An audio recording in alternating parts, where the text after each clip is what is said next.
My spouse is 28 years old and I am 29. We have enjoyed 3 years of a happy marriage. I believed everything was great between us and that we were deeply in love, but recently she shocked me with unexpected news. She admitted to being unfaithful and expressed her love for me, yet she proposed that we transition to an open relationship. Devastated, I requested that she leave to give me time to think things over. This morning, I was visited by her parents, with whom I've always shared a positive relationship and from whom I expected support to persuade my wife that her proposal was harmful to our marriage. To my astonishment, her father, whom I hold in high regard, initiated the conversation by revealing that their marriage had been revitalized by adopting the very arrangement my wife had suggested. They had embraced an open relationship years before, which he claimed had strengthened their connection, and he expressed his desire for us to experience the same benefits, suggesting that acceptance would demonstrate love and maturity. I was speechless, still trying to come to terms with the situation when her mother joined in with harsh comments. She bluntly criticized me for not fulfilling her daughter's needs and labeled me as insufficient, accusing me of selfishness and a lack of love for rejecting the proposed open relationship. I was left feeling humiliated, betrayed, and bewildered. This was not the commitment I envisioned when I exchanged vows, and while I love my wife, I cannot simply condone her infidelity. The idea of an open relationship is not something I desire, and it seems like an unjust and abrupt challenge that I'm expected to embrace. My world feels like it's been flipped on its head, and I'm being pressured to celebrate it as though it's a profound revelation. I'm seeking advice from the Reddit community on how to handle this predicament. Should I consider an open relationship to preserve my marriage, or should I remain firm in my beliefs, even if it risks ending the union? Or is there another solution to this dilemma? In summary, my wife had an affair and now wants an open relationship, with her parents encouraging me to agree. My mother-in-law has bluntly stated that I'm not enough. I'm filled with confusion, pain, and uncertainty about what steps to take next. I'm in need of guidance. Update. Prepare for another shocking development involving my mother, which is far from pleasant. Today, my mother, along with my mother-in-law, paid me an unexpected visit, and the air was heavy with foreboding as they entered. My mother, who is typically cheerful and affectionate, looked serious as she began to speak in a tone that was both stern and kind. "Son," she said, "we've been discussing your current situation." "I've noticed," I responded, defensively crossing my arms. "What's your perspective, Mom?" After exchanging a look with my mother-in-law, she let out a sigh and suggested that I might want to consider the arrangement my wife has proposed. I was taken aback. "You're siding with them? But why?" She hesitated before admitting her long-standing concern that I might not be able to satisfy my wife due to what she perceived as my physical shortcomings. I was speechless as my mother, the person who raised me, reiterated the hurtful remarks of my mother-in-law. Feeling a mix of betrayal, sadness, and shame, I asked them to leave because I needed to be alone. As my head spun, I reached out to my father, who, despite our distant relationship, has always been candid and forthright. After I quickly briefed him on the events, he expressed his disbelief and disappointment over the phone, yet also admitted it wasn't entirely surprising. "What do you mean, Dad?" I inquired, taken aback by his reaction. He revealed that he wasn't astonished by her stance because my mother herself had not been entirely faithful, which was a significant reason for the divorce after I left home. The conversation continued with more startling revelations, making me feel as if I were trapped in a nightmare. "We need to talk, son," he said, suggesting we meet with a lawyer to strategize our next steps. So, that's the plan. I'm scheduled to meet with a lawyer alongside my father. I'm filled with fear, pain, and utter confusion. I promise to provide an update after the meeting with the lawyer. As usual, I'm open to any suggestions. Update 2. Greetings once more, Reddit community. Your assistance has been absolutely essential throughout this ordeal, and I aim to keep you informed. As I indicated in my last update, my father and I intended to consult with an attorney to address the issue. Today, we had that meeting, and I'd like to share the details of what occurred. I must admit, entering the attorney's office was daunting, yet my dad's presence provided solace. We laid out the entire situation to the attorney, from my spouse's wish for an open relationship to the disregard for my grief and even the hurtful remarks from my mother. The attorney, who was calm and serious, paid close attention to our story. She pointed out that the legal aspects of open marriages are intricate, but it was crucial for me to understand certain aspects clearly. First and foremost, she stressed the importance of my consent, asserting that I have the authority to set boundaries in my marriage. Additionally, she clarified that in the event of a divorce, my wife's affair might influence the proceedings, depending on the laws of our state. She also discussed the division of assets, spousal support, and how any future infidelity could potentially impact these matters. Lastly, she recommended that we think about couples counseling before making any hasty decisions, noting that this advice was personal rather than legal. She described how therapy could offer a controlled environment for my wife and me to share our emotions and thoughts, possibly leading to a solution. Nevertheless, I fear that it's too late for marriage counseling. I had a conversation with my wife on the phone an hour ago, and her response was exactly as one might anticipate. She dismissed the idea of therapy, stating it wouldn't alter her stance and that her demand for an open marriage was non-negotiable. I was stunned. The woman I had committed to was presenting me with a demand that deeply disturbed me. At that moment, I felt a break within myself. With sorrow, I requested a divorce from her. In response, she simply sneered and refused to sign any divorce documents, reminding me of our vows to endure through all circumstances.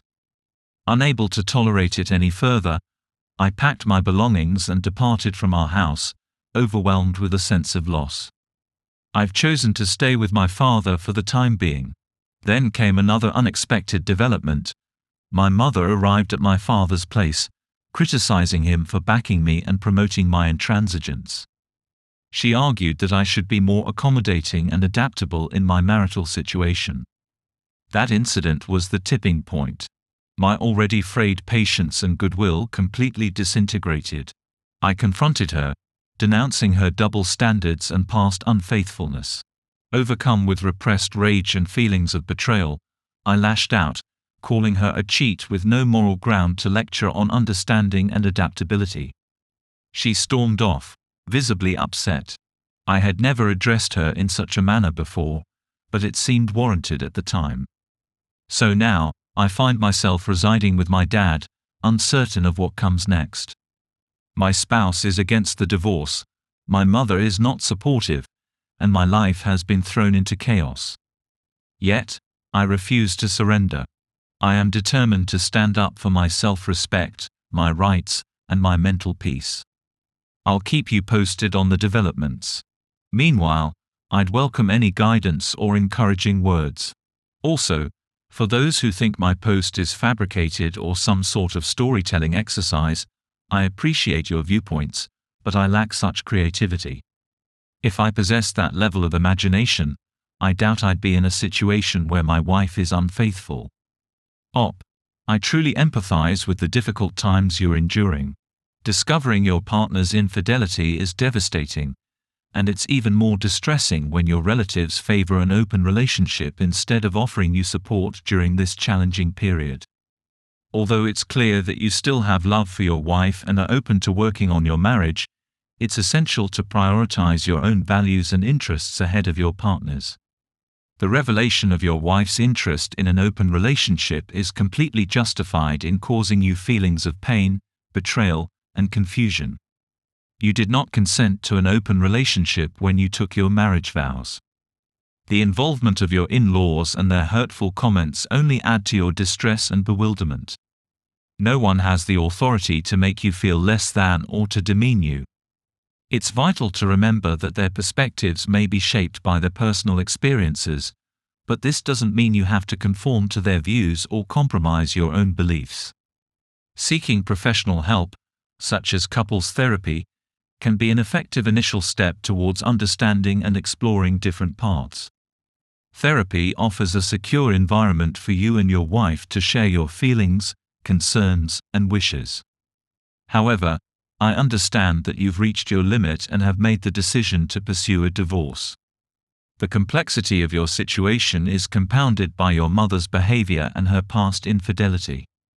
It's imperative to set boundaries and safeguard your emotional health, particularly when faced with unsupportive family members. While it may have been necessary to confront her to share your feelings and set the record straight, always remember to put your needs first. It's important to lean on the support of trustworthy friends, family, and online communities like Reddit during this difficult time in your life. Always bear in mind that you deserve to seek happiness, respect, and fulfilling relationships. Focus on rebuilding your life according to your own standards and remain resolute. Now, let's consider the insights from other members of the community. Monk Eye suggests, and White Raccoon adds, also, her parents can take a hike. The last thing you should endure is outsiders dictating your feelings or determining what you want in a relationship. It's time to walk away. The toxicity will only escalate with her parents excusing her actions. Don't chase after closure, as it's unlikely to come. Instead, you'll face an overwhelming amount of manipulation. Sever all ties and start focusing on your healing process. 2 cents worth for you has something to add, and a regular bastard joins the discussion. Lastly, Reverse Weasel shares their thoughts. Imagine living like this for the rest of your life. You seem like a decent guy, but this has to stop now, by the divine powers. Take this opportunity to take charge and show these fools who you are. Someone who doesn't tolerate foolishness.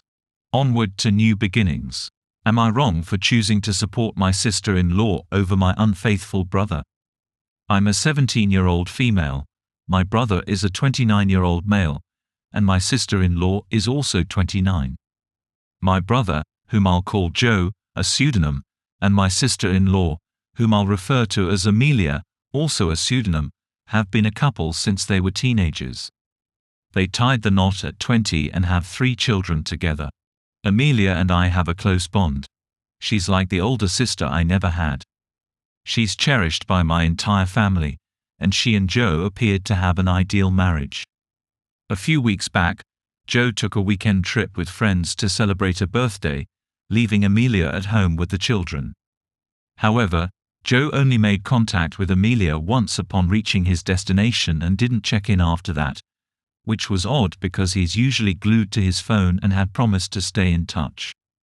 Concerned, Amelia reached out to one of Joe's friends to inquire if something was amiss, only to discover there was no trip, and the friend was clueless about Joe's whereabouts. After learning this, we invited Amelia to stay with us for the remainder of the weekend as she was understandably upset. My sibling finally returned home on Monday, claiming he had misplaced his phone, a story we all recognized as a blatant lie. Before his arrival, we inquired with Amelia about her intentions regarding her knowledge of the situation. She advised us to avoid confronting Joe, to refrain from making hasty judgments, and assured us that she would manage the matter herself. Once my brother came back, he and Amelia went to their own home together. Some days later, my brother reached out to our mother, inquiring if he could temporarily stay with us, without providing a reason. Shortly thereafter, Amelia informed us that she had challenged him about his fabricated trip, revealing her awareness of its non-existence. Despite his persistent denials and accusations of her being irrational, he ultimately admitted to spending time at a colleague's home and engaging in an affair for several months. He justified his actions by claiming that the lack of intimacy with Amelia drove him to seek satisfaction elsewhere. As a result, Amelia evicted him, and they agreed to pursue a divorce. My brother has since been living with us while he searches for his own place and until the divorce is settled. Since he moved in, I have not spoken to him and have no intention of doing so. The only reaction I can muster when I see him is one of revulsion. I harbor intense resentment towards him for the pain he inflicted on Amelia. Although my parents are disheartened by his actions, they continue to love him as their child. They have urged me to forgive him because he is my sibling, yet I find myself unable to do so. I've begun visiting Amelia daily after school to assist with the children and alleviate some of her burden. Upon discovering my visits, my brother expressed anger towards me for maintaining contact with her. He insisted that I sever ties with her, arguing that since they are no longer a couple, she should no longer be considered part of our family, and thus there is no reason for me to interact with her. I retorted that his mistakes in their relationship do not necessitate me ending my relationship with her, affirming my continued love and refusal to cut her out of my life. I declared my willingness to choose her over him if forced to make a choice. Following our dispute, he has ceased all communication with me and avoids any interaction. My parents have suggested that I apologize and mend the relationship with him, but I doubt such reconciliation is possible. My other siblings have taken his side, believing I am wrong for prioritizing Amelia over my brother. Deep down, I still have love for my brother and wish not to lose him, but his actions remain something I cannot forgive.